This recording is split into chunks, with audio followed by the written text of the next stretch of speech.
ఇక్కడ మనం కనపరుచుదాం. Praise the lord. మరి దినాన అనుకున్న విధంగానే ఇక్కడికి రావటం అనేది జరిగింది.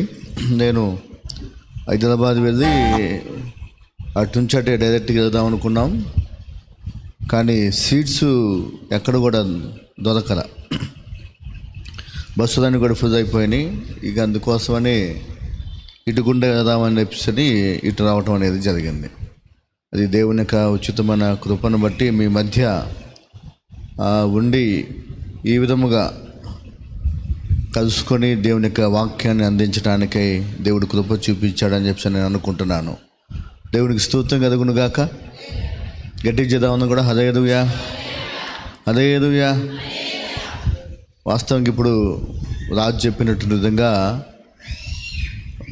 ప్రతిదీ కూడా నాకు ఇబ్బందికరమైన పరిస్థితి. కానీ నేను ఎట్ట కనబడుతున్నాను బాగానే ఉన్నా, అవునా కాదా? అట్లా ఉన్నట్టుగా ఉండే నా మొహం ఏమన్నా ఏముండదు. దేవునికి స్తోత్రం కలుగును గాక. దయచేసి గమనించండి, మనకి అపవాది అనేటువంటి వాడు దేవుని పరిచర్య చేయకుండా, దేవునిలో నడవనీయకుండా, ఆత్మీకంగా ఎదగనీయకుండా అనేకమైనటువంటి ఇబ్బందులు తీసుకొచ్చి మనకు పెడుతూ ఉంటాడు. అయితే వాటిని ఏది కూడా మనం మనసును పెట్టక మనం ముందుకు సాగినట్టయితే దేవుడు అద్భుతంగా మనకి సహాయం చేస్తాడు. ఆమేన్. 2018లో సడన్గా నాకు గుండె నొప్పి వచ్చింది. అది వచ్చిన విషయం కూడా నాకు అర్థం కాల. డాక్టర్ గారి దగ్గరికి వెళ్ళి చూపించుకుంటే హార్ట్ స్ట్రోక్ వచ్చింది అని చెప్పేసి అన్నాడు.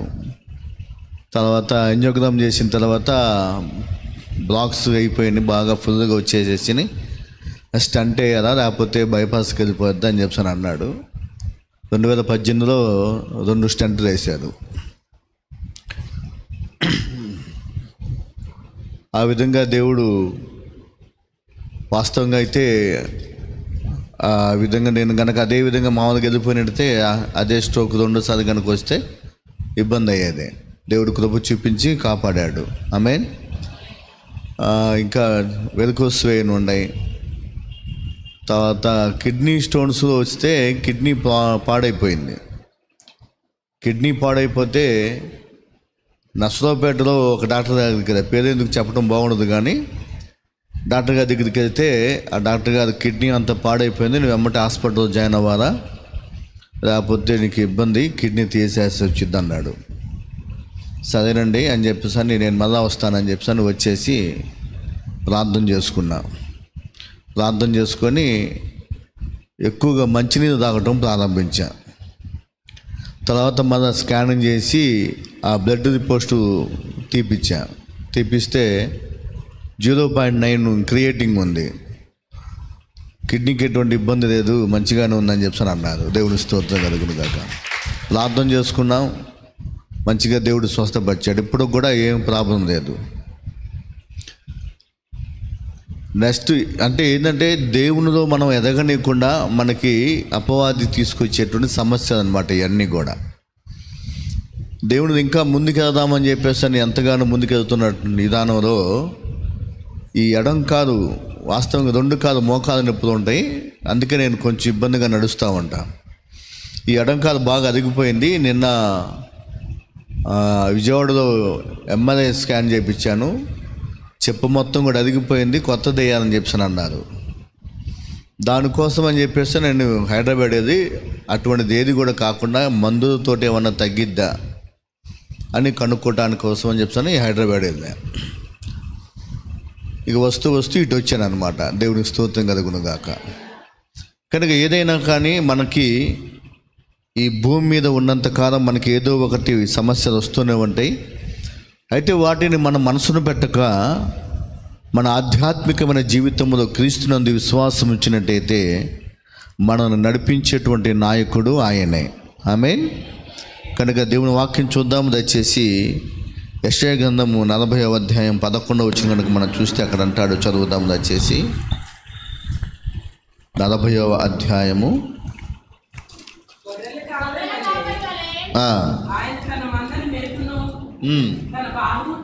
తన బాహువుతో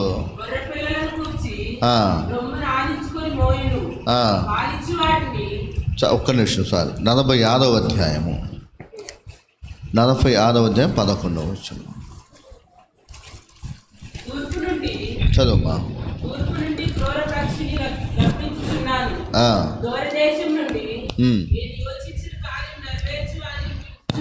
నేను యోచించిన కార్యమును నెరవేర్చు ఎదుర్చుచున్నాను. నేను చెప్పి ఉన్నాను. చూడండి ఏమన్నాడు, నేను చెప్పి ఉన్నాను దానిని నెరవేర్చెదను. చిన్న ప్రార్థన చేసుకుందాం, కథ మూసుకొని. పరిశుద్ధుడైన గొప్ప తండ్రి, జీవము కలిగిన యేసయ్య, నీకు వందనాలు స్తోత్రాలు చెల్లిస్తున్నాము. ఈ సమయంలో నీ పరిశుద్ధమైన మాటలను మేము ధ్యానించడానికి కూడి వచ్చున్నాము. నిలబడి నేను ఒట్టివాడను ప్రభువా, జ్ఞాపకం చేసుకోండి. నీ సిలువ చోటన మలుగు చేయండి. మా జీవితంలో నువ్వు లేకపోతే మేము లేవు ప్రభువా. నువ్వు చేసే ప్రతి అద్భుతమైన కార్యాలు అది మీ నామానికి మహిమ తెచ్చే విధముగా మా జీవితాలలో జరిగించండి. కూడి వచ్చిన ప్రతి ఒక్క బిడ్డను బట్టి వందనాలు. ఇంకా అనేకమైన ప్రజలు హాజరై ఆధ్యాత్మికమైన మేలులు పొందుకోవడానికి కృప దయచేయండి, సహాయం దయచేయమని మేము ప్రార్థిస్తున్నాము. ఈ పరిచయను దీవించండి, ఆశీర్వదించండి. ఈ ఉపవాస ప్రార్థన కూడికలలో మీ బిడ్డలు పాల్గొని ఆత్మీయంగా అభివృద్ధి చెందటానికై సహాయం చేయండి. ప్రత్యేకంగా పరిచయం చేస్తున్నటువంటి మీ దాసు జానవేశ్వరుని జ్ఞాపకం చేసుకోండి, అక్కడిని జ్ఞాపకం చేసుకోండి. మంచి ఆరోగ్యము, శక్తిని, బలము దయచేయండి. ఇచ్చిన ఇద్దరు కుమారులను కూడా దీవించి వాళ్ళకి ఇచ్చిన భార్య బిడ్డలను దీవించమని ఆస్వాదించమని మేము ప్రార్థిస్తున్నాము. ప్రత్యేకంగా ఈ సంఘానికి వస్తున్న ప్రతి కుటుంబాన్ని కూడా నీ పాదాల దగ్గర తీసుకొస్తున్నానయ్యా. ప్రతి కుటుంబము ఆస్వాదించబడటానికి సహాయం దయచేయండి. వారి జీవితాలలో మీరు చెప్పిన కార్యాలు నెరవేర్చబడే విధంగా మీరు సహాయం ఇచ్చేయండి. నీ ఉన్నతమైన నామానికి మహిమ తెచ్చుకోమని పరిశుద్ధాత్మదేవుడా నన్ను మలుగు చేసి నీవే ప్రతి వానితోటి మాట్లాడమని కృప చూపించమని మహిమ, ఘనత, ప్రభావం నీకే అర్పించుకుంటూ యేసుక్రీస్తు పరిశుద్ధమైన నామమున ప్రార్థించి స్తుతించి వేడుకుంటున్నాము తండ్రి. ఆమేన్. ఆమేన్ చూద్దామా. దేవునికి స్తోత్రం కలుగునుగాక. దయచేసి గమనించండి, ఇక్కడ 46వ అధ్యాయము 11వ వచనం కనుక మనం చూస్తే, ఇక్కడ తూర్పు నుండి క్రూర పక్షిని రప్పించి ఉన్నాను, దూరదేశం నుండి నేను యోచించిన కార్యమును నెరవేర్చు వారిని పిలుచుచున్నాను. నేను చెప్పి ఉన్నాను దాన్ని నెరవేర్చేదను. ఉద్దేశించి ఉన్నాను సఫలపరచెదను. దేవునికి మహిమ కలుగునుగాక. ఇది నా దేవుడు మన జీవితంలో ప్రతిదీ కూడా నెరవేర్చేటువంటి దేవుడు, సఫలపరిచే దేవుడు. ఏం చేస్తాడంట? సఫలపరుస్తాడు. మనం అనుకుంటాం చాలా విషయాలు ఏంటిదే అనేటువంటి విధంగా ఆలోచన చేస్తాం. ప్రార్థనకు రమ్మంటే ఎన్నోసార్లు మనం ఆలోచన చేస్తాం. ఈ 37 రోజులు ఉపవాస ప్రార్థనలో దేవుడు మనకు తోడుగా ఉండి 38వ రోజునికి మనం నడిపించున్నాడు. ఆమేన్.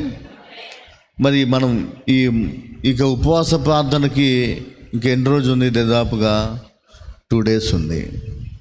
దయచేసి గమనించండి. మరి ఎట్టా ఉండాలా అంటే మనం ఎంతో ఆసక్తికరంగా ఇక దగ్గరగా మనం ఉన్నాం ఈ చివరి ఉపవాస ప్రార్థన కూడికది, కానీ ఆసక్తిగా దేవుని సన్నిధికి వచ్చే విధంగా మనం ఉండాలి. అప్పుడు మన జీవితంలో దేవుడు ఏమి చేయాలనుకుంటున్నాడో ఆ కార్యాలు చేయడానికి ఇష్టపడతాడు. చాలామంది అనుకుంటూ ఉంటారు ఉపవాస ప్రార్థనకు రమ్మంటే వెనకడుగు వేస్తూ ఉంటారు. కానీ ఉపవాస ప్రార్థనలోనే చాలా శక్తి ఉంది. ఉపవాస ప్రార్థనకి రావటం అంటే సామాన్యమైన విషయం కాదు. ఆదివారం పూట ఎవరైనా వస్తారు ప్రార్థనకి, దయచేసి గమనించండి. కానీ ఉపవాస ప్రార్థనకి ఎవరు వస్తారంటే ఆత్మీకంగా బలపరచబడ్డవారే ఉపవాస ప్రార్థనకు వస్తారు. అది ఆత్మీకంగా బలముగా లేకపోతే వారు దేవుని సన్నిధికి రారే ఉపవాస ప్రార్థనకి. కాబట్టి ఈ దినాన మీరు ఆత్మీకంగా బలపరచబడ్డారు, ఉపవాస ప్రార్థన శక్తి మీకు తెలుసు కనుక ఈ ప్రార్థన కొడికి హాజరవుతున్నారు. మీతో పాటు ఇంకా అనేకమైన ప్రజలను కూడా మీరు ప్రోత్సహించి ఈ ఉపవాస ప్రార్థనకు తీసుకొని వచ్చే విధంగా బాధ్యత మన మీద కూడా ఉంది.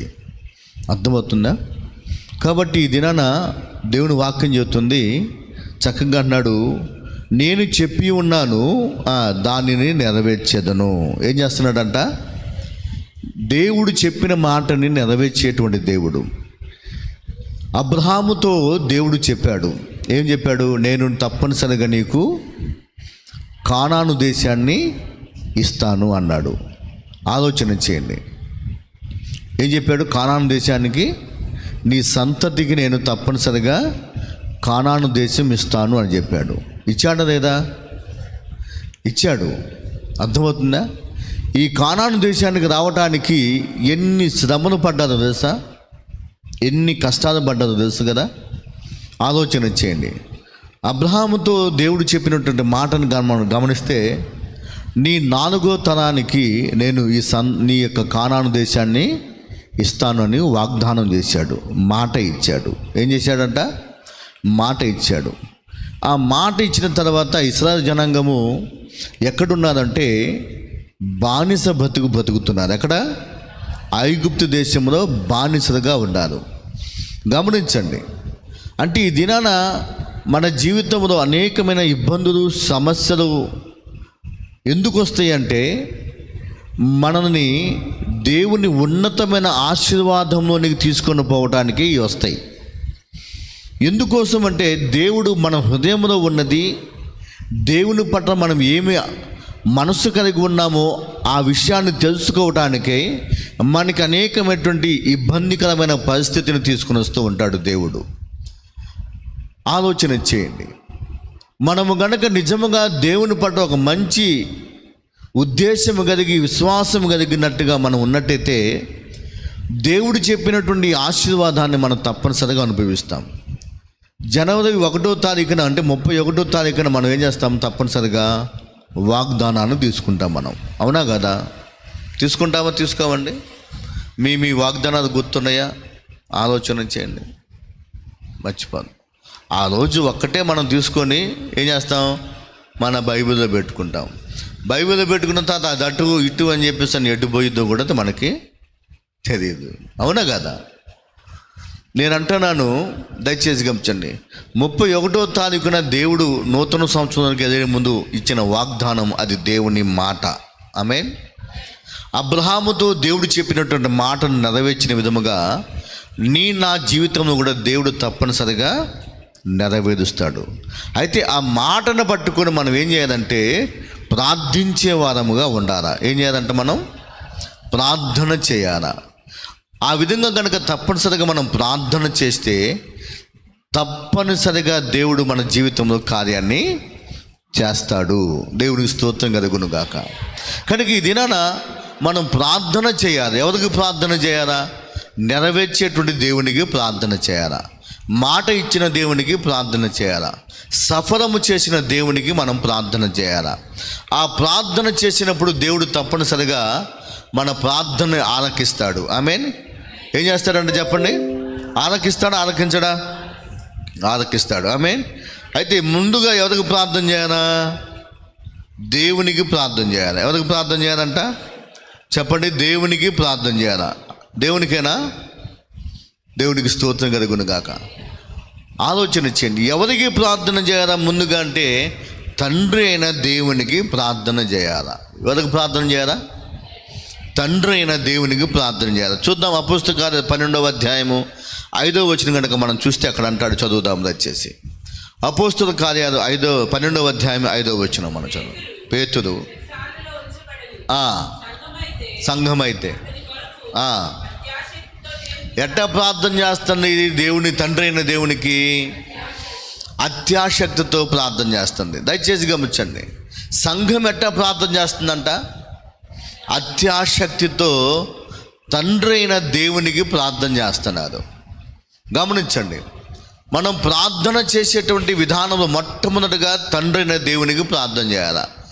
ఎవరి ద్వారా ప్రార్థన చేయాలంటే యేసుక్రీస్తు నామములో మనం ప్రార్థన చేయాలి. ఏ నామములో ప్రార్థన చేయాలి? మనం అర్థమవుతుందా? యేసుక్రీస్తు నామములో తండ్రి అయిన దేవునికి మనం ప్రార్థన చేయాలా. దేవునికి స్తోత్రం కలుగునుగాక. అర్థమవుతుంది? ఎవరి సహాయముతో మనం ప్రార్థన చేయాలంటే పరిశుద్ధాత్మ సహాయముతో మనం ప్రార్థన చేయాలా. ఆమేన్. ఇప్పుడు మీకు అర్థమైందా? దేవుని స్తోత్రం కలుగును. మొట్టమొదటిగా ఎవరికి మనం ప్రార్థన చేయాలా చెప్పండి.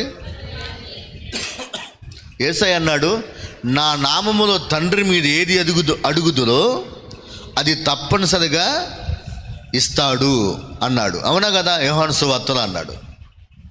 ఎవరి నామములో?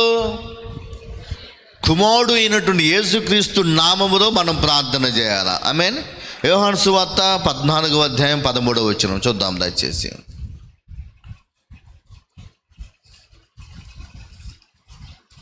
14:13 నా నామమున మీరు నన్ను ఏమి అడిగిన నేను చేతును.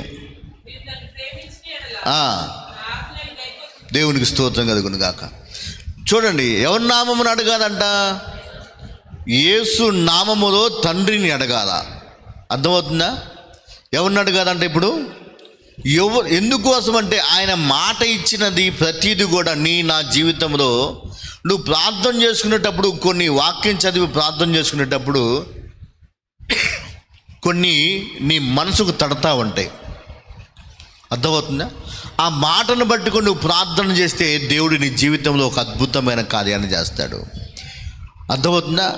నేను ట్రైనింగ్ అవుతున్నప్పుడు, నేను బైబిల్ కాలేజ్ చేస్తున్నాను గచ్చిబౌలిలో, ఫైస్ సెంటర్ అనేటువంటి అక్కడ ట్రైనింగ్ చేస్తున్నప్పుడు నా వెనక భాగం మొత్తం కూడా వేడి చేసి భయంకరమైనంతలా గడ్డలు వచ్చేసేసినాయి. బాగా వచ్చినాయి. పడుకోవటానికి లేదు, కూర్చోటానికి లేదు, నడవటానికి లేదు. అంత బాధ, భయంకరమైనటువంటి బాధ అనిపిస్తూ ఉన్నా. అప్పుడు మా పరిస్థితి ఎట్టా ఉందంటే చాలా కష్టమైన పరిస్థితి అన్నమాట. పంపించినటువంటి డబ్బుని చాలా జాగ్రత్తగా వాడుకునేవాళ్ళం. ఆ కాలేజీలో ఎంతోమంది బయటికి వెళ్ళిపోయి రకరకాలను తెచ్చుకొని తినేటువంటి వారు, కానీ మాకైతే అట్టా పంపించేవారు కాదు. చాలా తక్కువ అమౌంట్ పంపించేటువంటి వారు. ఆ అమౌంట్ తోటి మేము మాకు కావాల్సిన పేస్టు, సబ్బు, షాంపూలు ఇవి తెచ్చుకొని అక్కడ ట్రైనింగ్ చేసేటువంటి వారం. మందు తెచ్చుకోవటానికి కూడా అంత అమౌంట్ లేదు నా దగ్గర. ఏం చేయాలి అర్థం కాదా. అప్పుడు నేను ఉపవాసం ఉండి ప్రార్థన చేయటం ప్రారంభించాను. ఉపవాసం ఉండి ప్రార్థన చేస్తున్నా. అసలుకి నిలబడలేనటువంటి పరిస్థితి, చాలా గడ్డలు వచ్చేసి ఇబ్బంది అయిపోయింది. చాలా పరిస్థితి అయిపోయింది అన్నమాట. ఇబ్బందిగా ఉంది అంటే మీకు చెప్పడానికి కూడా వీలు పడినటువంటి విధానం అన్నమాట. బాత్రూమ్కి వెళ్ళాలన్నా కానీ సరే చాలా ఇబ్బంది పడేవాడిని. అటువంటి విధంగా ఉన్నప్పుడు అందరూ కూడా క్రాస్కి వెళ్ళిపోయారు. నేను ఒక్కడనే ఉండి ఉపవాసం ఉండి ప్రార్థన చేస్తున్నా. ఇక ఎట్టాగా ఏడుస్తున్నానంటే అట్టా ఏడిసి ప్రార్థన చేస్తున్నా. భయంకరంగా ఏడుస్తున్నా, ప్రార్థన చేస్తున్నా. ఎందుకంటే ఆర్థికమైన ఇబ్బంది, టాబ్లెట్స్ తెచ్చుకోవటానికి కూడా డబ్బు లేనటువంటి పరిస్థితి. ఏం చేయాలో అర్థం కాదు. ఈ నొప్పితో బాధపడుతున్నా. అంత వేదనతో ప్రార్థన చేస్తుంటే సడన్గా ఒక అద్భుతమైనటువంటి ఒక శక్తి లాంటిది అట్టగా నా మీద అట్టా పైనుంచి తల నుంచి అట్టగా ప్రవేశించేసేసింది. ఎప్పుడైతే నా మీదకి తలను ఒక శక్తి, ఒక స్పార్క్, ఒక అంటే మెరుపు ఏ విధంగా అయితే అట్ట వచ్చిందో ఆ విధముగా ఒక శక్తి లాంటిది అట్ట సప్పని నా మీదకి ఇట్ట దిగి వచ్చేసేసింది. ఎప్పుడైతే ఆ విధంగా వచ్చేసిందో భయంకరంగా బాధపడుతున్న ఆ నొప్పి మొత్తం కూడా సడన్గా మట్టుమాయమైపోయింది. దేవునికి స్తోత్రం చేద్దాం. హల్లెలూయా. అప్పుడు ఇక అసలు నడవలేనట్టు నేను గంతులు వేసి దేవుని స్తుతించడం ప్రారంభించా. దయచేసి క్లాసిక్ దేవాడిని కాదు, ఆ బాధతోటి ఉదయాన్నే రేపి వాకింగ్ చేస్తూ ప్రార్థన చేసేటువంటి వాడు, దానికి కూడా పోయేవాడిని కాదు. ఎందుకంటే నా బాధ అట్టాడిది అనమాట. అయితే దేవుడు సహాయం చేశాడు, స్వస్థపరిచాడు, మంచి ఆరోగ్యం ఇచ్చాడు. కనుక ఇక్కడ నేను అనేది ఏంటంటే, మనం ప్రార్థన చేసేటువంటిది ఎట్టా ప్రార్థన చేయాలంటే ఆసక్తిగా ప్రార్థన చేయాలా. ఎట్టా ప్రార్థన చేయాలి చెప్పండి? సంఘం ఎట్టా ప్రార్థన చేస్తుందంట? ఆసక్తిగా ప్రార్థన చేస్తుంది. దయచేసి గమనించి, ఎంత ఆసక్తిగా ప్రార్థన చేస్తుందంటే అంత ఆసక్తిగా ప్రార్థన చేస్తుంది. ఈ దినాన మరి నీ యొక్క ఆసక్తి, నీ ప్రార్థన ఏ విధంగా ఉన్నదో ఒక నిమిషం ఆలోచన చేయి. నువ్వు చేసేటువంటి ప్రార్థన దేవుని సింహాసనాన్ని కదిలించేదిగా ఉండాలా. ఆమేన్. అర్థమవుతుందా? సంఘము చేసిన ప్రార్థన దేవుని సింహాసనాన్ని కదిలించింది కాబట్టి చెరసాలలో ఉన్నటువంటి పేతురును బయటికి తీసుకొని వచ్చేసింది. ఆమేన్. ఎవరు వచ్చారు? ప్రత్యేకంగా దూత వచ్చేసింది. దూత వచ్చి పేతురుని ఏం చేసింది? చెరసాల నుండి బయటికి తీసుకొని వచ్చేసింది. ఇదేనా మన జీవితంలో కూడా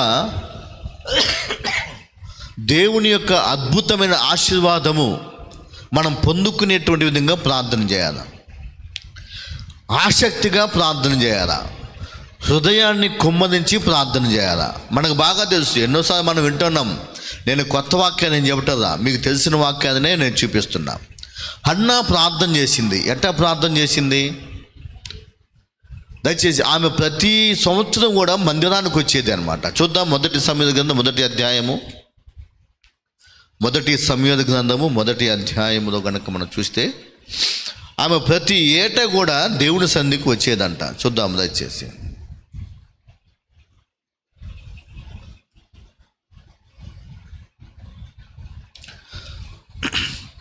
మనకు బాగా అర్థం అవటానికి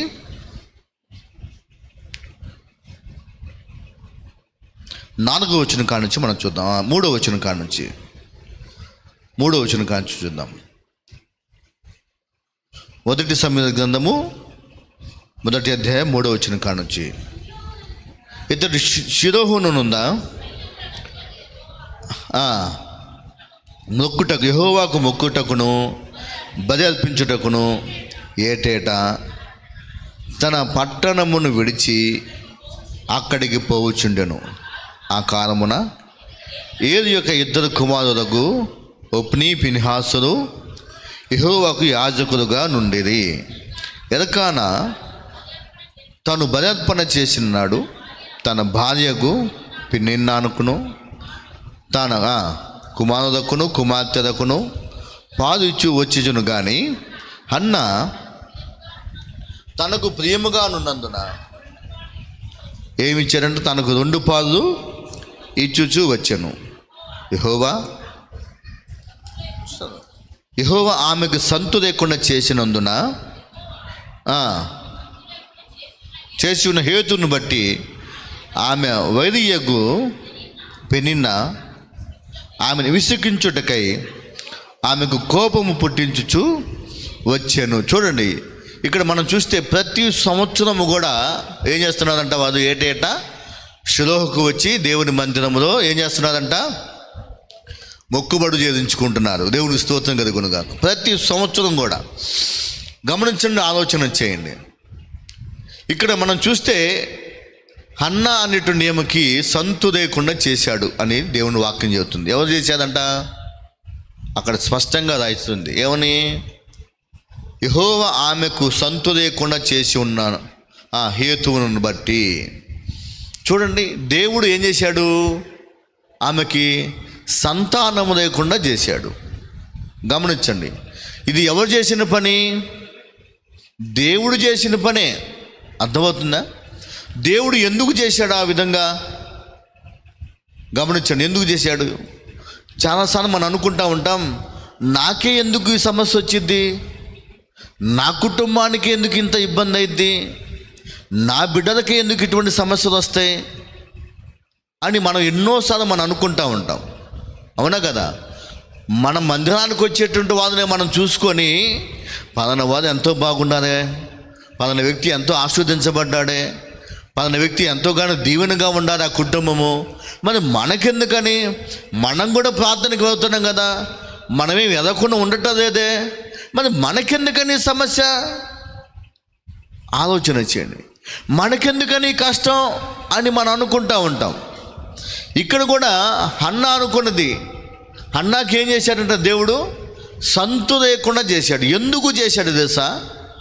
హన్నా దేవుని దగ్గరికి వచ్చి తన హృదయాన్ని కుమ్మరించుకోవాలన్నదే దేవుని సంకల్పం. ఆమేన్.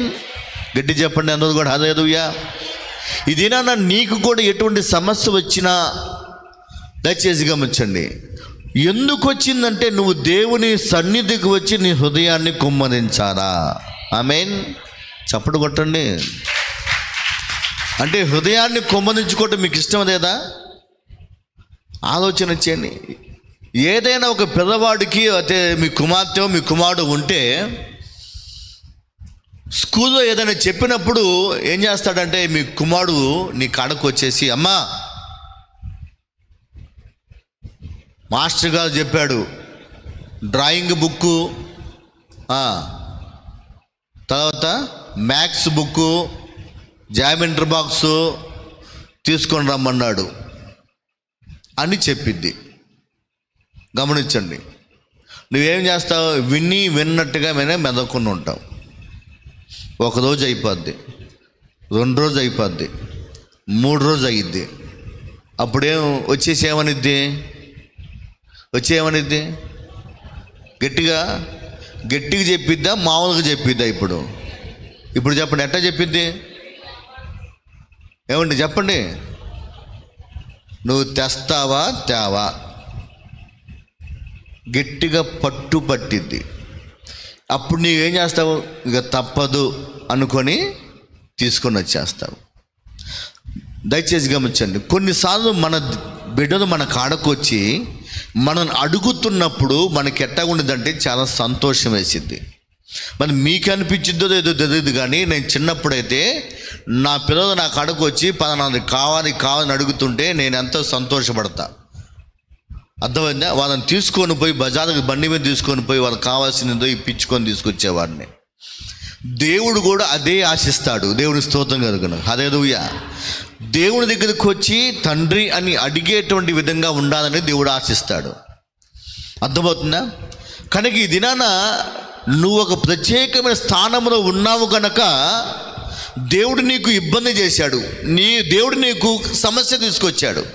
ఎందుకంటే దాని విషయంలో నువ్వు దేవుడి దగ్గరికి వచ్చి గట్టిగా నువ్వు అడుగుతావు, మొరపెడతావు, అర్థమవుతుంది, గోజాడతావు. దానికోసమే దేవుడు నీతో సంభాషణ చేయడానికి, దేవుడితో నువ్వు సంభాషణ చేయడానికే మనకు వచ్చేటువంటి ఈ సమస్య అంతా కూడా.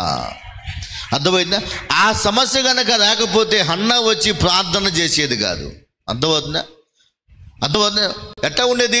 సమస్య లేకపోతే మనం ప్రార్థన చేయం. గుర్తుపెట్టుకోండి. చేస్తామా?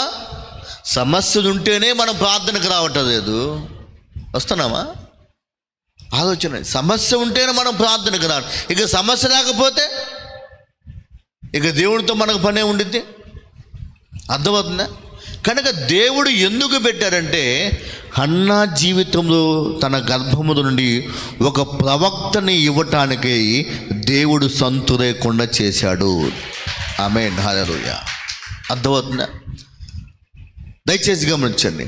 కనుక ఈ దినాన నీ జీవితంలో కూడా దేవుడు ఏదైతే చెబుతాడో దానిని నెరవేర్చేటువంటి దేవుడు, దానిని సఫలము చేసేటువంటి దేవుడు. ఆమేన్. అర్థమవుతుందా? ఫలవంతముగా నీ జీవితాన్ని నడిపించడానికి దేవుడు ఇష్టపడుతున్నాడు. సస్యశ్యామలముగా ఉండే విధంగా దేవుడు నిన్ను దీవించడానికి ఇష్టపడుతున్నాడు. అయితే నువ్వు చేయాల్సిన పని ఏంటంటే తండ్రిని అడగాల. ఎవరిని అడగాల? ఎవరి పేరట అడగాల? క్రీస్తు నామములో అడగాల. ఎవరి సహాయం ద్వారా అడగాల? పరిశుద్ధాత్మ సహాయము. పరిశుద్ధాత్మ సహాయం లేకపోతే నువ్వు ప్రార్థన చేయలేవు, గుర్తుపెట్టుకో. అర్థమవుతుందా? ప్రార్థన నడిపింపు రాదు అసలుకి. ప్రార్థన చేద్దామని కూర్చుంటావు కానీ ప్రార్థన చేయలేవు. నీ మనసంతా కూడా అదొక రకంగా వెళ్ళిపోతూ ఉండిద్ది. కానీ పరిశుద్ధాత్మ సహాయముతో కనుక నువ్వు కూర్చొని మొదపెడితే దేవుడు అద్భుతంగా సహాయం చేస్తాడు. ప్రార్థన నడిపింపు ఉండిద్ది. ఆమేన్. పరిశుద్ధాత్మ సహాయం లేకుండా కనుక నువ్వు ప్రార్థన చేస్తే ఒక 5 నిమిషాలు ప్రార్థన చేస్తావు. అర్థమైంది? 5 నిమిషాలు ప్రార్థన చేస్తావు అంతే, అంతకంటే ఎక్కువ చేయవు. లేదంటే గట్టిగా అంటే ఒక 10 నిమిషాలు చేస్తావు. తర్వాత నువ్వు ప్రార్థన నడిపింపు రాదు. అదే పరిశుద్ధాత్మ సహాయం తీసుకుంటే నువ్వు కూర్చుంటే ప్రార్థన వెళ్ళిపోతానే ఉండిద్ది. ఆమేన్. హల్లెలూయా.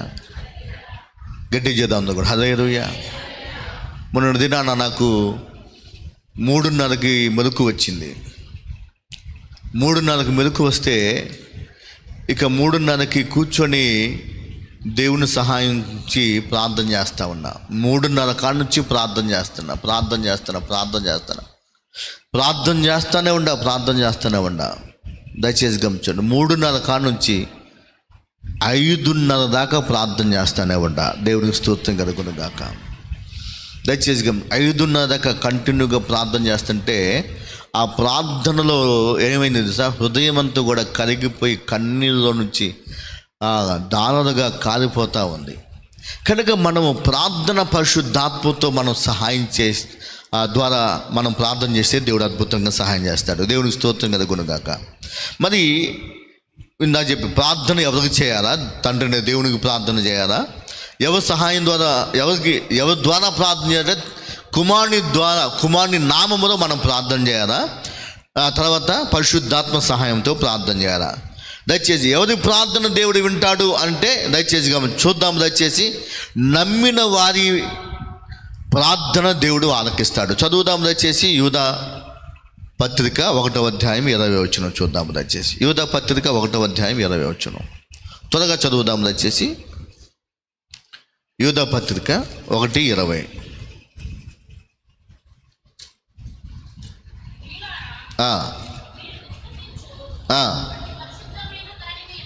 చూడండి, మీరు విశ్వసించు అతి పరిశుద్ధమైన దాని మీద మిమ్ముని మీరు కట్టుకొనుచు పరిశుద్ధాత్మలో ప్రార్థన చేయొచ్చు నిత్య జీవార్థమైన మన ప్రభువగు యేసుక్రీస్తు కనికరము కొరకు కనిపెట్టుచు దేవుని ప్రేమలో నిలుచున్నట్లు కాచుకొని ఉండుడి. దేవుని స్తోత్రం కలుగునుగాక. ఆమేన్. హల్లెలూయా. అన్నాడు మీరు విశ్వసించు ఏమన్నట? అతి పరిశుద్ధమైన దాని మీద. దేని మీద మీరు విశ్వాసం ఉంచుతున్నారు? దయచేసి గమనించండి. కనుక మనం నమ్మకం ఉంచి ప్రార్థన చేయాలి. ఎట్లా ఉంచి ప్రార్థన చేయాలంట? నమ్మకము లేకపోతే మనం ఏం చేయలేమండి. అర్థమైందా? నమ్మకం లేకుండా మనం ప్రార్థన చేస్తే ఏది కూడా లభించదు. నువ్వు గంట తడబడి ప్రార్థన చేయి, కానీ నమ్మకం కనుక రాకపోతే మనం ఏమి చేయలేము. అంటే దేవుని సహాయం మనం పొందుకోలేము. కనుక నమ్మి ప్రార్థన చేయాలి. అదే హెబ్రీ రాసిన పత్రిక 11వ అధ్యాయము 6వ వచనం కనుక మనం చూస్తే అక్కడ అంటాడు. హెబ్రీ పత్రిక 11వ అధ్యాయము 6వ వచనం కనుక చూస్తే, విశ్వాసం అంటే నమ్మకము లేకుండా దేవునికి ఇష్టమైనట అసాధ్యం. దేవుని యొద్దకు వచ్చేవాడు ఆయన ఉన్నాడని, తన్ను ఎదుకువానికి ఏం చేస్తాడని. ఫలం అంటే సీతాఫలమా? ఫలం అంటే ఏ ఫలం? ఏ ఫలం చెప్పండి. ఈ మధ్య ఫలాలు ఇస్తున్నారు. ఏమిస్తున్నారు? ఇస్తే ఇవ్వచ్చు, ఇబ్బంది లేదు. దయచేసి గమనించండి. నేనే వాటిని చేయటం లేదు. మనం అసలు ఫలం దేవుడు. ఆమేన్. అర్థమవుతుందా? నేను నిజమైన ద్రాక్షావధిని. తీగలు మీరు. అందులో నుంచి మనం ఎన్నైనా కోసుకోవచ్చు. దేవుని స్తోత్రం కలుగును గాక. కనుక ఇక్కడ అన్నాడు నమ్మి ప్రార్థన చేయాల, నమ్మకము. ఇక్కడ అన్నాడు తన దగ్గరికి వచ్చేవాడు, చదవమ్మా లాస్ట్, దేవుని యొద్దకు వచ్చేవాడు, అది మొట్టమొదటిగా నువ్వేం చేయాలా? దేవుడు ఉన్నాడని నమ్మాలా. ఈ సంఘములో దేవుడు ఉన్నాడని నమ్ముతున్నావా? నమ్ముతున్నావా? ఎంతమంది నమ్ముతున్నారు? దేవుని స్తోత్రం కలుగును గాక. ఆమేన్, హల్లెలూయా. దయచేసి మరి నమ్మితే ఏది జనవేది? చాలామంది నమ్మను కాబట్టి ప్రార్థనకు రారు. అర్థమవుతుందా? నమ్మినటువంటి మనము ఈ 40 రోజుల ఉపవాస ప్రార్థన, ప్రత్యేకమైన ప్రార్థన, ఇంకేదైనటువంటి ప్రార్థన పెడితే మనము దానికి ముందు ఉండాలా. శ్లోకంలో ఒక సామెత ఉంది. ఏంటి సామెత అంటే, తన్నులకి వెనక్కుండాలా, భోజనానికంటే బొవ్వకి ముందుండాలా లోకంలో సామెత. నేనంటాను, దయచేసి గమనించండి, ఆలోచన చేయండి. పనికి వెనకుండాలా, ప్రార్థనకి ముందుండాలా. ఆమేన్. గట్టి చేద్దాం, హల్లెలూయా. ప్రతిరోజు పనులు ఉంటాయి మనకి, పని లేకుండా ఉండదు. అర్థమవుతుందా? పని లేక పెట్టాలా ఇక్కడ ప్రార్థన. దయచేసి గమనించండి, ప్రతిరోజు మనకి పనులు ఉంటాయి, కానీ ఆ పనిని మనం త్వరగా ముగించుకొని ప్రార్థనకు వచ్చే విధంగా మనం ఉండాలా. ఆమేన్. దయచేసి గమనించండి. కనుక ఇక్కడ అన్నాడు, దేవుడు ఉన్నాడని నమ్మి నువ్వు వస్తే ఆయన తప్పనిసరిగా ఫలము దయచేస్తాడు. దేవునికి స్తోత్రం కలుగును గాక. అర్థమైన నమ్మటం నీకు చేత అయితే నమ్మువానికి సమస్తము కూడా సాధ్యమే అన్నాడు దేవుడు. ఆమేన్. దయచేసి గమనించండి. రెండోది కనుక మనం చూస్తే నమ్మి ప్రార్థన చేయాలా, తర్వాత నమ్మాలి అనేటువంటి ఆశ కూడా మనకు కలగాల. ఆమేన్, హల్లెలూయా. అర్థమవుతుంది. ఏం కలగాలంట? ఆశ కలగాల. ఆశ లేకపోతే చాలా కష్టం.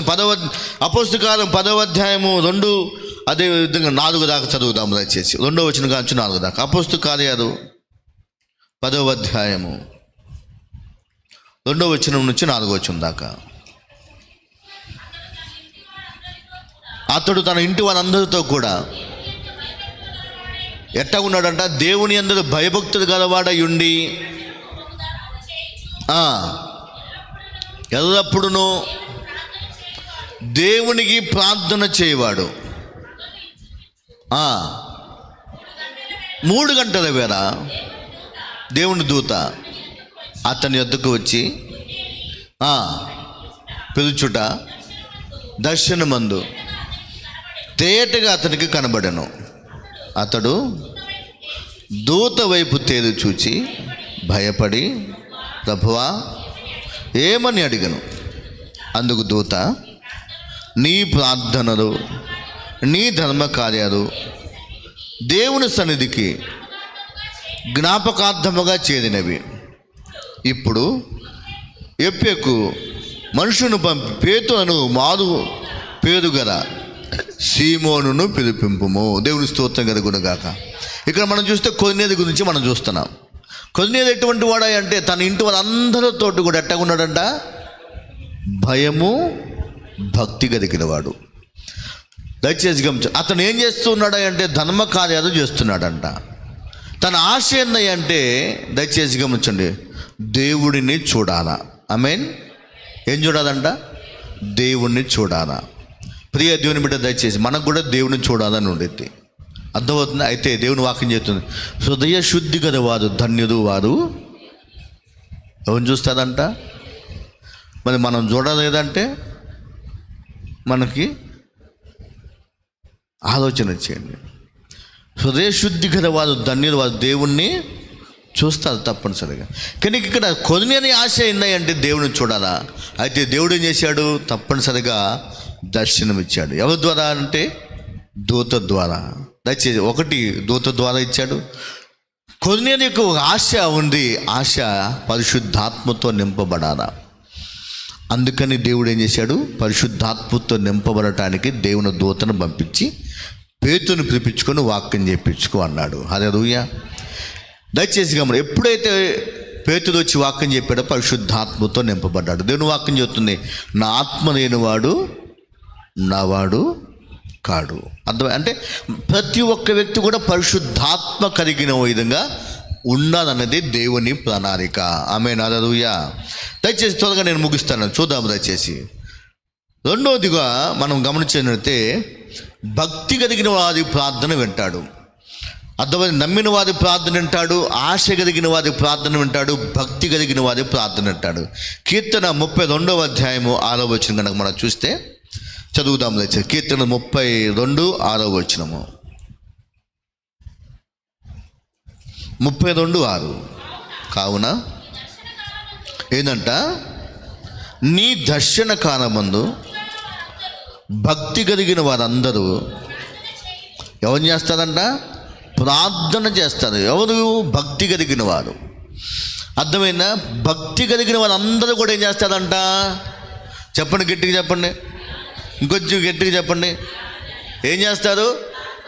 ప్రార్థన చేస్తారు, ప్రార్థనకు వస్తారు. అర్థమైనా? ప్రార్థనా పరులుగా జీవిస్తారు.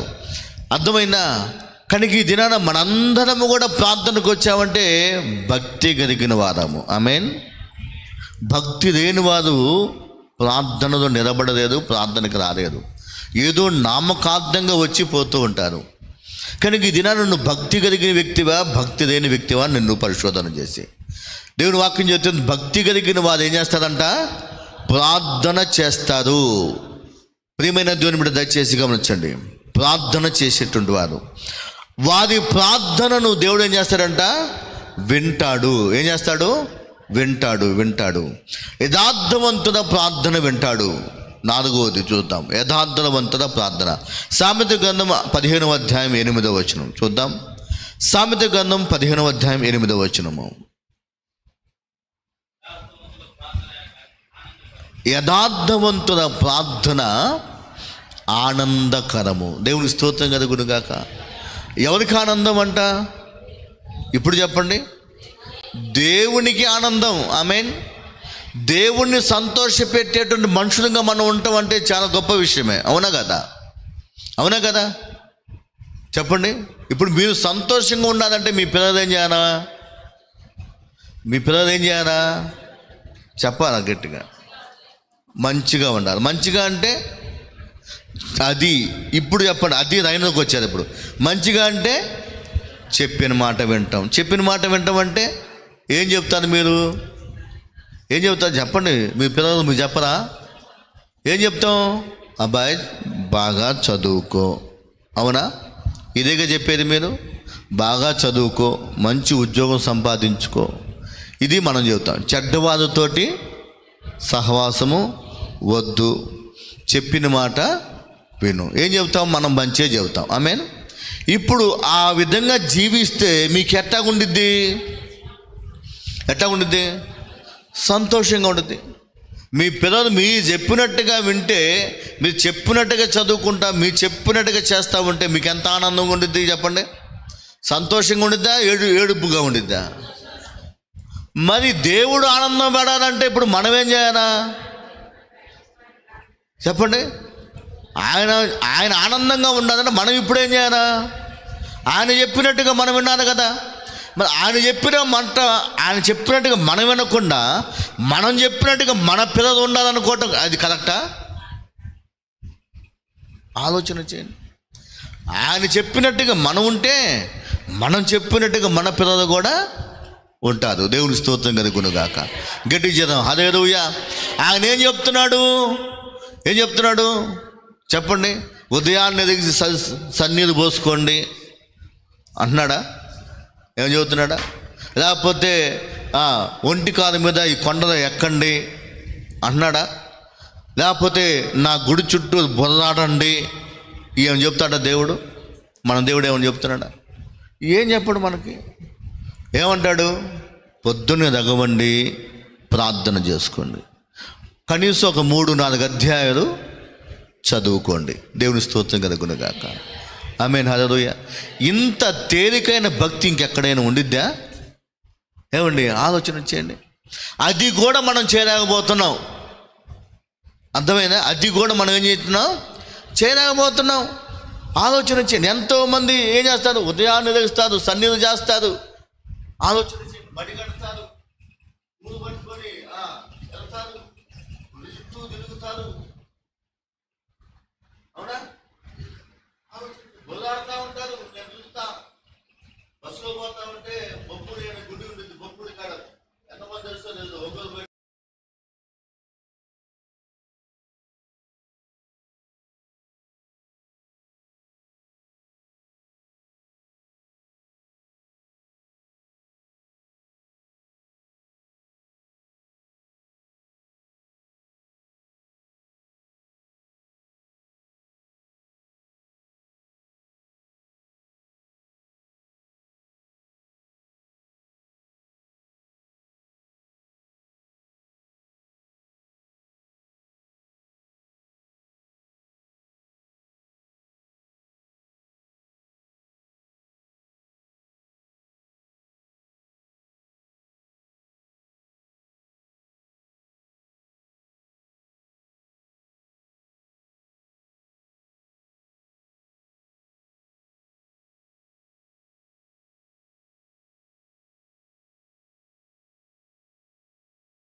ప్రార్థన దేవుడు ఆలకిస్తాడు.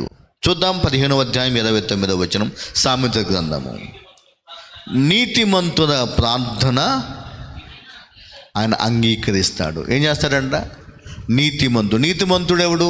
వాక్యం చెబుతుంది. రోమాలకు రాసిన పత్రిక 3వ అధ్యాయము 10వ వచనం కూడా చూస్తే నీతిమంతుడు లేడు, ఒక్కడైనను లేడు. అవునా కదా?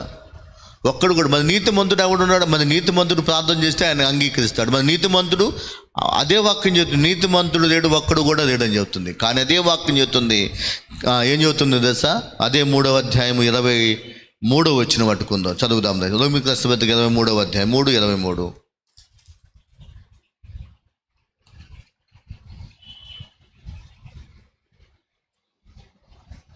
3:24, 23-24 చదవమా. ఏ భేదం లేదు, అందరూ పాపం చేసి దేవుడానికి గురించి మహిమను పొందలేకపోతున్నారు. కాబట్టి నమ్మువారు ఆయన కృపచేతనే, రోమీయులకు రాసిన పత్రిక 3వ అధ్యాయం 24వ వచనము, నమ్మువారు ఆయన కృపచేతనే క్రీస్తు చేసినందుకు విమోచనం ద్వారా ఉచితముగా నీతిమంతులని తీర్చబడుతున్నారు. ఆమేన్, హల్లెలూయా. ఎవరైతే యేసు ప్రభువుని నమ్ముతున్నారో, ఆయన నా పాపం కోసం వచ్చాడు, నా కోసం చనిపోయాడు, నా కోసం రక్తం చిందించాడు, నేను ఆయన రక్తంతో నా పాపాన్ని కడుక్కుంటే నేను నీతిమంతుడిగా తీర్చబడతాను, ఆయన బిడ్డగా మార్చబడతానని నమ్మినటువంటి వ్యక్తి జీవితంలో, దయచేసి గమనించండి, నీతిమంతుడిగా తీర్చబడుతున్నాడు. ఆ నీతిమంతుడు ప్రార్థన చేస్తే దేవుడు ఏం చేస్తాడంట? అంగీకరిస్తాడు. ఇప్పుడు నువ్వు ప్రార్థన చేస్తే దేవుడు దానిని తోసిపెచ్చడు, దానిని అంగీకరిస్తాడు. అయితే ప్రార్థన మనం చేసేది ఆసక్తిగా చేయాలా, హృదయాన్ని కుమ్మరించి చేయాలా?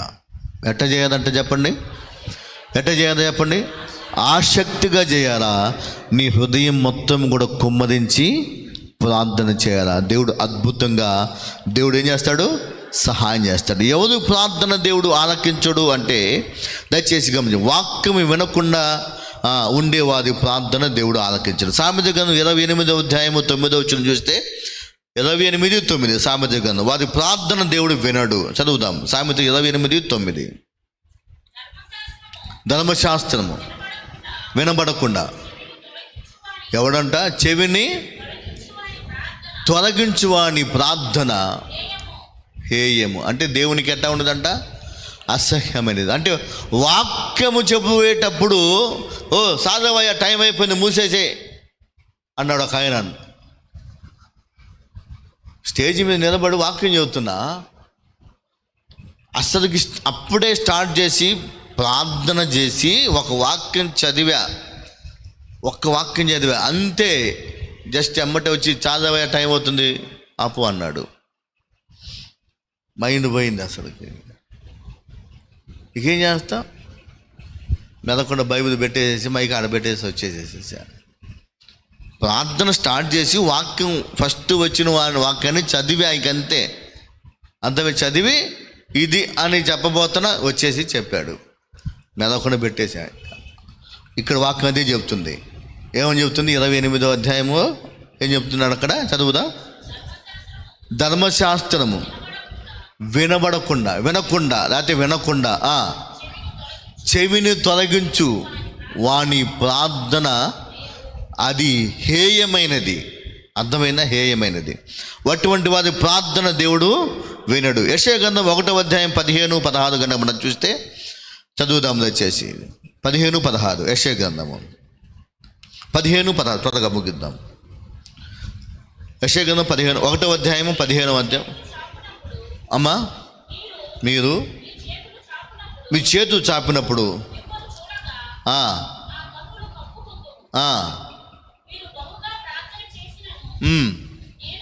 నేను వినను. అది ఎట్టా ఉన్నాయంట? రక్తంతో నిండి ఉన్నాయి. ఇంకా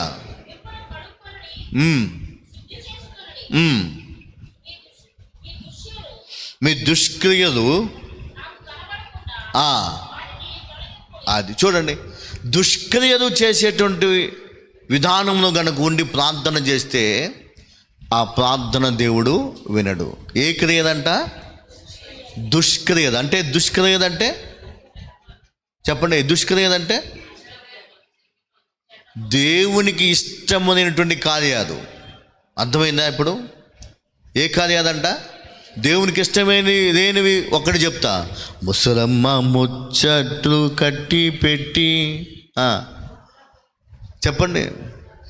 పరిశుద్ధ గ్రంథాన్ని చేత పట్టి పాట వచ్చగా రాదా? పాట మర్చిపోయేదా? దేవునికి స్తోత్రం కలుగును గాక. అటువంటి వారి ప్రార్థన అంటే ఏంది? ఇది ఎప్పుడు ఎక్కడ ఉంటుంది? ఎప్పుడు చూసినా కానీ సరే ముసలమ్మ ముచ్చట్టుదే.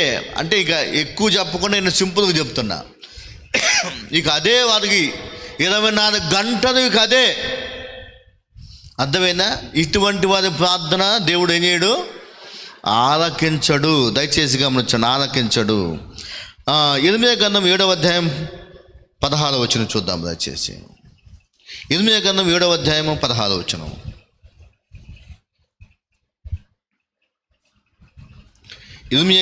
అమ్మా చదువుమా.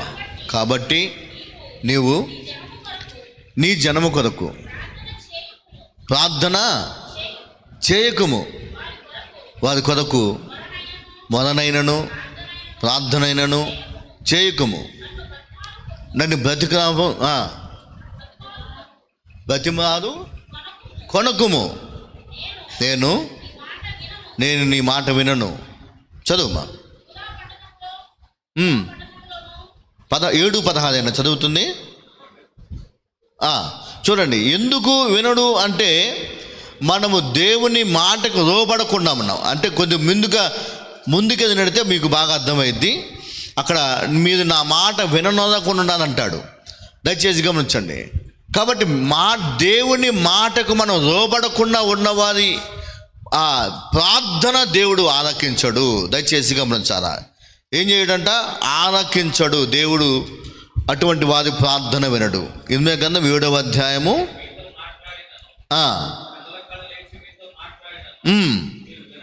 అది ఏంటంట? మీరు వెనకయు పిలిచినను మీరు ఉత్తరమైకయు ఉండిన వారై చాలు. నేను టైం లేదు కనుక త్వరగా చదువుతున్నా. అంటే ఏంటంటే వింటదా దేవుని మాట. దేవుని మాట ఎంత చెప్పినా కానీ వినకుండా ఉండేటువంటి వారు ప్రార్థన చేస్తే ఆ ప్రార్థన దేవుడు వినడు. అర్థమవుతుందా? దేవుడు వినడు. దేవుని మాట వినాలా? దైవజనుని మాట వినాలా? దేవుని స్తోత్రం కలుగునుగాక. అర్థమవుతుందా? దేవుని ప్రతినిధిగా ఎవరున్నారు అంటే దైవజనుడు ఉన్నాడు. అర్థమైనా? దైవజనుడు ఏది చెప్పినా కానీ అది దేవుని మాటగా ప్రకటిస్తాడు. ఆ మాటను నువ్వు లక్ష్య పెట్టాలి కానీ నిర్లక్ష్య పెట్టకూడదు. నేను ఎంతే చెప్తాడుదే అనే విధంగా మనం అనకూడదు. అర్థమవుతుందా? కనుక దేవుని మాట వినాలా, అదేవిధంగా దైవజనుని మాట కూడా వినాలా. అప్పుడు నీ జీవితంలో దేవుడు కార్యాన్ని చూస్తావు. ఆమేన్, హల్లెలూయా. సారేపతి విధవరాలు ఏం చేసింది? ఆహారం లేక ఉన్నట్టు కొంచెం పిండి, కొంచెం బుడ్డలో నూనె ఉంది, రొట్టె చేసుకొని తిని చచ్చిపోదాం అనుకున్నారు. ఇక కట్టెలు ఎదుకొచ్చుకోవటానికి ఎక్కడికి వెళ్ళింది? పొలానికి వెళ్ళింది. ఏదుకునేటువంటి సమయంలో దైవజనుడు వచ్చాడు. వచ్చి అమ్మ నీరు తీసుకురా అన్నాడు. ఏమన్నాడు? అన్నాడు. పోతున్నప్పుడు ఒక్క నిమిషం ఆగమ్మ, వస్తూ వస్తూ ఒక అప్పము కూడా నా కోసం తీసుకురా అన్నాడు. ఆమె ఉన్న విషయాన్ని చెప్పింది, అయ్యా ఇది విషయం అంది. ఏంటి? కొంచెమే ఉంది పిండి, కొంచెమే నూనె ఉంది, ఇది తిని నేను నా కొడుకు చచ్చిపోదాం అనుకుంటున్నాము అని చెప్పింది. నువ్వేమి ఇబ్బంది పడొద్దు, మొదటిగా అప్పము తీసుకొని నా దగ్గరికి రా అన్నాడు. ఏంటిది? మొదటిది. దేవుని స్తోత్రం కలుగునుగాక. ఎప్పుడైతే చెప్పాడో ఆ సారేపతి విధవ ఏం చేసింది? అప్పము చేసి దైవజనుడు సరే ఎక్కడి నుంచి వస్తున్నాడు, దూర ప్రాంతం నుంచి వస్తున్నాడు, సరేనే అనుకుంది. విశ్వాసంతో ఎదిగిపోయింది. దైవజనుడు నమ్మింది, చెప్పిన మాట ఏం చేసింది? మొదటి అప్పాన్ని ఇచ్చేసేసింది. మొదటి అప్పం ఎప్పుడైతే ఇచ్చిందో అప్పుడు దైవజనుడు అన్నాడు, ఇప్పుడు నువ్వు వెళ్ళి అప్పము చేసుకొని తిను అన్నాడు. దేవుడి స్తోత్రం కలుగునుగాక. ఈ మనసులో ఇప్పుడు ఏముండిద్ది? ఆమెకి ఏముండిద్ది? అక్కడ పిండి అయిపోయింది, నూనె అయిపోయింది, అప్పం చేసుకొని తినమంటాడు ఏందా అని మనసులో వచ్చిద్దా రాదా? మనం తెలివైనటువంటి వాళ్ళకంటే మనకు వచ్చింది, అవునా కదా? మనకు వచ్చింది. కానీ ఆమె ఏం చేసిందంటే నమ్మింది, వెళ్ళింది. చూడు చెప్పండి, ఏమంటారు పెట్టు, దాన్ని ఏమంటారు? ఆ డేషాలో లేకపోతే తపాలోనో అప్పుడు కొండగా వాడేది. ఆ కొండ మూత తీసింది, తీగానే ఏముంది? పిండి ఉంది. ఆ బుడ్డ నూనె తీగానే, ఆ మూత తీగానే అందులో ఏముంది? నూనె ఉంది. అప్పుడు మూకిడు అంటారు అప్పుడు రోజు, అంటే ఇట్లా బాదుకుంటే దాంట్లో నూనె ఉంటుంది. ఆ మూకిడి మూత తీగానే నూనె ఉంది. దయచేసి గమనించండి. చేసుకుంది, తినింది, పిండి ఇంకా ఉంది, నూనె ఇంకా ఉంది. చెప్పిన మాట వింటే ఆశీర్వాదం. చప్పడు కొట్టడం కాదు. హల్లెలూయా. దేవుడు అదే చెప్తాడు, మీరు వినటలేదు కనుకనే మీ ప్రార్థన నేను వినటల్లా. మీరు కనుక వింటే నేను వింటా. అర్థమైందా? నేను చెప్పినట్టుగా మీరు వింటే, మీరు చెప్పినట్టుగా నేను వింటా. నేను చెప్పినట్టుగా మీరు వినటలేదు కనుక మీరు ఏదైతే ప్రార్థన చేస్తున్నారో ఆ ప్రార్థన నేను వినను. అర్థమైందా? కాబట్టి ఇప్పుడు నువ్వు దేవుడు చెప్పినట్టుగా నువ్వు చేస్తే, ఏం చెప్తే అన్నాడు ఆయన? ప్రార్థన చేసుకో. ప్రతి ఆదివారం పూట ప్రార్థనకు రా, విజ్ఞాపన ప్రార్థనకు రా. నీ గురించి, నీ కుటుంబం గురించి, నశించిపోతున్న ఆత్మల విషయంలో ప్రార్థన చెయ్యి. ఎంతోమంది నశించిపోతున్నారు. వారి విషయంలో భారము లేకుండా మనం ఉంటే ఎట్టాగా? ఆలోచన చేయండి. మన ఇంటి పక్కన వారు, మన ఇంటి ఎదురు ఉన్నవారు, మన ఇంటి అనుకున్నవారు, వాళ్ళ కోసం మనం ఎప్పుడైనా ప్రార్థన చేస్తామా? దిగిసిన కానుంచి అయ్యా నన్ను, నా భర్తని, నా బిడ్డలని, మా అమ్మని, మా మామని, మా అత్తమ్మని ఆలోచన చేయండి. వాళ్ళని, నా బంధువులని ఇదే పట్టి ప్రార్థన చేస్తాం. కానీ అయ్యా మా ఇంటి పక్కన పలానా వారు ఉండారు, ఇదిగో వాళ్ళని రక్షించు. మా ఇంటి వెనకాల పలానా వారు ఉండారు, మా ఇంటి ముందు ఉన్నారు, మా ఇంటి అనుకున్నారు, వాళ్ళని రక్షించు ప్రభా, వాళ్ళని మందిరానికి నడిపించు ప్రభా. లేకపోతే నేను వెళ్ళి వాళ్ళకి వాక్యం చెప్తాను, అప్పుడు వాళ్ళ హృదయంలో నువ్వు కార్యం జరిగించు ప్రభా. ఏనాడైనా మనం ఈ విధంగా ప్రార్థన చేసామా? ఆలోచన చేయండి. మనం చేద్దాం. ఆమేన్. చేద్దామా? నిజంగా చేస్తే జనవరి 1 కదా నువ్వు ఎంతమందిని దేవుని సన్నిధికి నడిపిస్తావు? టార్గెట్ పెట్టుకో. నేను 10 మందినా, 5గురినా, ఒక్కరినా, నీ స్తోమత కొద్దీ నేను ఇంతమందిని నేను నడిపిస్తా అని ప్రార్థన పెట్టుకొని వాళ్ళ పేరు ఒక కాగితం మీద రాసుకొని, అర్థమవుతుందా? రోజు కూడా నువ్వు ప్రార్థన చేసేటప్పుడు వాళ్ళ కోసం నువ్వు ప్రార్థన చెయ్యి. ఆమేన్. నువ్వు ఎంతమందికి రాస్తావో నీ కాగితం మీద ఒక పుస్తకం పెట్టుకో. ప్రార్థన అందరి పేరు రాయి, నీ స్నేహితుల పేరు, నీకు ఎంతైతే ఇష్టంగా ఉంటుందో అందరి పేరు రాసుకొని వారి కోసం నిత్యము ప్రార్థన చేయి. జనవరి కల్లా వారిని దేవుడు నడిపించాలి ప్రభువా అని ప్రార్థన చేయి. తప్పనిసరిగా నడిపిస్తాడు. ఆమేన్. హల్లెలూయా. తప్పనిసరిగా నడిపిస్తాడు. మన దేవుడు నమ్మకమైన వాడు. ఆమేన్. హల్లెలూయా. మన దేవుడు ఎవరండి? నమ్మకమైన వాడు. నమ్మిన వానిని చెయ్యి విడిచిపెట్టడు. ఆమేన్. హల్లెలూయా. ప్రార్థన చేసుకుందాం, కథ మూసుకుందాం. ప్రార్థన. కథ మూసుకున్న చిన్న ప్రార్థన చేస్తాను. పరిశుద్ధుడైన గొప్ప తండ్రి, జీవము కలిగిన యేసయ్య, నీ ఉన్నతమైన నామానికి మహిమ చెల్లిస్తున్నా. ఈ దినాన నీ కృప చొప్పున ఇక్కడ నన్ను నిలబెట్టి నీ మాటలను వినిపింపజేశావు. అయ్యా, నేను ఒట్టివాడను, నేను దేనికి పనికిరాని వాడను, కానీ నీ మాటను ఇక్కడ విడుదల చేసినందుకు వందనాలు. అయ్యా, మీ సహాయము దయచేయండి. విత్తబడిన వాక్యం ప్రతి వాణి హృదయంలో ఫలించులాగిన సహాయము దయచేయండి. అయ్యా, విత్తబడిన వాక్యము ప్రతి వాణిలో ఫలించాలి. ఆత్మీయంగా మీ బిడ్డలు బలపరచబడాలి. ఇంకా ఈ ఉపవాస ప్రార్థనలకు అనేకమైన ప్రజలు కుటుంబ సమేతముగా మీ సన్నిధికి రావాలి. నడిపించండి. కన్నీటితోటి ప్రార్థించటం నేర్పించండి. హృదయాన్ని కుమ్మరించి ప్రార్థించటం నేర్పించండి. ఆసక్తిగా ప్రార్థించటం నేర్పించండి. నీ మాట వినే బిడదగా మీ బిడలు ఉండటానికే కృప దయచేయండి. యేసయ్యా, నీకే వందనాలు ప్రభా. మీ బిడలు ఏదైతే నమ్మి ప్రార్థన చేస్తున్నారో వారి జీవితాలలో అద్భుతాలు జరిగించండి.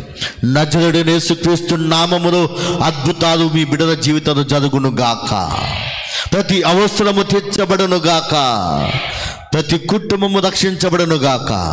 ప్రభా, మీ సహాయము తెచ్చాను. వారి కుటుంబాలలో ఇంకా ఎంతమంది అయితే రక్షించబడకుండా ఉన్నారో వాళ్ళందరూ కూడా యేసుక్రీస్తు నామములో జనవరి కదా రక్షించబడి మందిరంలోనికి చేర్చబడును గాక. మీ బిడ్డలు తండ్రి ఈసారి నుంచి ఒక పుస్తకం మీద, వారి పేపర్ మీద నేను వారి పేరును రాసుకొని ప్రార్థించినటువంటి ఆ విధానములో వారి ప్రార్థన మీరు విని వారిని రక్షణలోనికి నడిపించి ఈ సంఘములోనికి అనేకమైన నూతనమైన ఆత్మలను చేర్చమని మేము ప్రార్థిస్తున్నాం. మీ బిడ్డల ప్రార్థన ఆలకించండి. ఈ 40 రోజుల ఉపవాస ప్రార్థనలో అయ్యా, మీ బిడ్డలు 38లోనికి నడిపించినందుకు వందనాలు. ఇక మిగిలినటువంటి 2 రోజులు కూడా మీ బిడ్డలు అందరూ కూడా ఆసక్తిగా రావటానికే సహాయం చేయండి. ప్రతి ఒక్క వ్యక్తి ఇంటికాడ ఉండకుండా ఈ ఉపవాస ప్రార్థనలో పాల్గొనే విధముగా మీ కార్యము జరిగించండి. వారి హృదయాలను మండించండి ప్రభా. మండించండి. ఆత్మీయంగా మండించండి. పరిశుద్ధాత్మ దేవుడా, మీ సహాయం కోసం మేము అర్థిస్తున్నామయ్యా. మీ కార్యము జరిగించండి, కృప చూపించండి. నడిపిస్తున్న మీ బిడ్డలను దీవించండి, ఆస్వాదించండి. వచ్చిన ప్రతి కుటుంబాన్ని కూడా జ్ఞాపకం చేసుకోండి. వారి అవసరతలు తండ్రి నీ సన్నిధిలో కన్నీటితోటి ప్రార్థిస్తుండగా, అత్యాసక్తితో ప్రార్థిస్తుండగా వారి ప్రార్థనకు జవాబు దయచేయండి. ఏ సమస్యలో ఉన్నారో, ఎటువంటి ఇబ్బందులు ఉన్నారో, అనారోగ్యమైన పరిస్థితుల్లో ఉన్నారో, దీర్ఘకాలపు వ్యాధితో ఉన్నారో, ఏ సమస్యతో ఉన్నా కానీ యేసు నామములో సమస్యలన్నీ కూడా తొలగిపోవును గాక. ప్రతి అవసరం యేసు నామములో తీర్చబడును గాక. మీ కార్యాలు జరిగించండి. నీ ఉన్నతమైన నామానికి మహిమ తెచ్చుకోమని యేసు నామమున ప్రార్థిస్తున్నాము తండ్రి. ఆమేన్. ఆశీర్వాద ప్రార్థన. అన్న తండ్రి అయిన దేవుని ప్రేమయు, ప్రభువైన యేసుక్రీస్తు వారి కృపయు, పరిశుద్ధాత్మిక అన్యోన్య సహవాసము, సమాధానము, సంతోషం సకల పరిశుద్ధులకు సార్వత్రిక సంఘమునకును వాక్యము చక్కగా విని వాక్యానుసారంగా జీవించే ప్రతి బిడ్డకిని సదాకాలము తోడుగా ఉండి నడిపించునుగాక. ఆమేన్. ఒకసారి గట్టిగా చప్పలు కొడుతూ ప్రభువుని స్తుతిద్దామా? Praise the Lord. హల్లెలూయా. గట్టిగా చప్పలు కొడదాం. ఎంతమంది దీవించబడ్డారు ఈ రాత్రి? ఎంతమంది దీవించబడ్డారు? మంచిది, దేవునికి స్తోత్రం. మరి అనుకోని రీతిలో మన మధ్యకు వచ్చి దేవుని వాక్యం నేర్చిన దైవజనులు మావి గారికి ప్రత్యేక వందనాలు తెలియజేస్తూ ఉన్నాం. మరి ఇందాక చెప్పినట్లుగా దైవజనుల కొరకు మెనుదిన ప్రార్థనలో మీరు జ్ఞాపకం చేసుకునండి. అలాగే రేపు ఉదయకాలం 10 గంటలకి మనకి మళ్ళీ సంఘంలో ఉదయకాల ప్రార్థన ఉంటుంది. ఎందుకంటే రేపు ఏం చెప్పండి, దేశం కొరకు మనం ప్రార్థన చేస్తాం కనుక ప్రతి సంవత్సరం కూడా ఉంటుంది. కాబట్టి మరి దయతో గమనించి రేపు ఉదయం 10 గంటలకి మరి సంఘంలో ప్రార్థన ఉంటుంది. ఈ విషయాన్ని గమనించాలి. రేపు ఉదయకాలం మళ్ళీ రేపు రాత్రి కూడా ఉంటుంది. సాధ్యమైతే శనివారం సంగతి దైవజనులు చెప్తారు. అలాగే మీ ప్రార్థనలో శనివారం మనము 16వ తారీఖున ఎర్రగడ్డ మందిరము మరి ఓపెనింగ్ పెట్టుకున్నాం. మరి వాతావరణాన్ని బట్టి అది వాయిదా వేయటం జరిగింది. మరి మిగిలినటువంటి విషయాలు రేపు నాన్నగారు మీకు తెలియజేస్తారు. ఎందుకంటే భయంకరమైన వర్షాలు. ఉదయకాలమే రాత్రి మా అమ్మగారికి ఫోన్ చేస్తే ఏడుస్తూ ఉంది, ఎవరు లేరు, ఎక్కడే ఉన్నానని. మేము ఫోన్ చేసి అయిన తర్వాత ఆ బాత్రూమ్కి వెళ్ళి వచ్చారంటే భయంకరంగా చలిగాలికి జ్వరం వచ్చేసి బాగా ఇబ్బంది పడ్డారని చెప్పారు. కాస్త పర్లేదని మరి ఉదయకాలం నాన్నగారు వెళ్ళారు. రేపు ఉదయం వస్తారు మరలా. సో కనుక 16వ తారీఖు జరగాల్సినటువంటి మందిర ప్రతిష్ట ప్రతిష్టత మరి తర్వాతకు వాయిదా వేయటం జరిగింది. అది ఇంకా నిర్ణయించుకోలేదు. మరి దేవుడు ఇంకా మంచి వాతావరణం అనుగ్రహించి, ఎందుకంటే అందరూ కూడా రావాలి, అందరూ కూడా సంఘస్థులే కానీ ఇంకా దైవజనులు పిలిచినటువంటి వారు అందరూ కూడా ఉంటేనే మనకు సంతోషం కదా. సో ఎవరు రాకపోయినా మనందరికీ బాధే. సరే అంతా బాగుంది అనుకుని మందిర ఆరాధన మంచిగా జరిగి భోజనం చేసే సమయంలో వర్షం పడ్డా కానీ అది కూడా సగం బాధే. సో కనుక ఎలాంటి ఇబ్బంది లేకుండా మరి ఆశీర్వాదకరంగా జరుగుట కొరకై మరి వాయిదా వేయటం జరిగింది. కనుక మీ ప్రార్థనలో అనుదినం కూడా ప్రార్థన చేయండి. ఇంకా 2 దినాలు మాత్రమే మన మధ్యలో ఉన్నాయి. అలాగే రేపు ఆదివారం 17వ తారీఖు ఆదివారం వచ్చింది కనుక ఆ రోజు మరి ప్రియులు దైవజనుల అన్నయ్యని అలాగే దైవజనులను ప్రేమించి ఇచ్చినటువంటి 2వ కుమార్తె ఎల్సీ ఇవాంజలిన్ మరి మొదటి కుమార్తె పేరు డైజీ హెప్సిబా, 2వ కుమార్తె పేరు ఎల్సీ ఇవాంజలిన్. చెప్పండి, ఇంకేమనుకోమాకండి. మా మావయ్య గారు వాళ్ళ కూతురు పేర్లందరూ అన్నీ ఆరే రేమా, రువా, రోహి అని పెట్టుకున్నారు అందరూ. మా బావ ఫోన్ మాట్లాడతారే వీళ్ళని రవా అంటారు ఎవరా అంటున్నాడు సోని. సో మరి వారి ఆరోగ్యం కొరకు ప్రార్థన చేయండి. 2 దినాలు మన మధ్య ఉన్నాయి. ఈ 2 దినాల్లో దేవుడు ఆశీర్వాదకరంగా జరిగించినట్లుగా ప్రార్థన చేయాలని ప్రేమతో మనం చేస్తున్నాం. ఇంతవరకు ప్రభు వాతావరణం అనుకూలపరిచి నడిపించేందుకు యేసుకి మహిమ కలుగును గాక. నేను ఆగుదాంలే, చూద్దాం, రేపు చూసి ఈరోజు వర్షం పడకపోతే దాన్ని కొనసాగిద్దాం, లేకపోతే ఆగిపోదాం డాడీ అన్న. అలోపే డాడీ వద్దులే అబ్బాయి ఇబ్బంది అయిద్దిలే అని చెప్పన్నాడు. సరే దేవునికి స్తోత్రం. వాతావరణం ఎలా ఉన్నా దేవుడు మంచి వాతావరణం అనుగ్రహించి మనందరం కూడా కలిసి ఆ మందిర ప్రతిష్ఠ ఆరాధనలో ప్రభుని మహిమకరంగా ఆరాధించగలిగినటువంటి కృపను ప్రభు రానున్న దినాలు మనకు కలుగు చేయను గాక. సో 2 దినాలు కూడా మనము కలుసుకుందాం, ప్రార్థన చేద్దాం.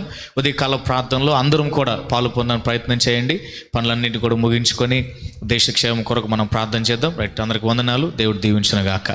రైట్, ఎందుకంటే సమయం ఎక్కువ అయిపోతే బాధపడిపోతాను, అందుకే వాక్యంతో ముగించేసా ఆల్రెడీ. ఎందుకంటే ముందే ప్రార్థన చేసాం, మనం ఆర్చుకొని తీర్చుకొని వస్తాం కదా, ప్రార్థన ఎప్పుడు కోలే అని, అందుకే అయిపోయిందనమాట.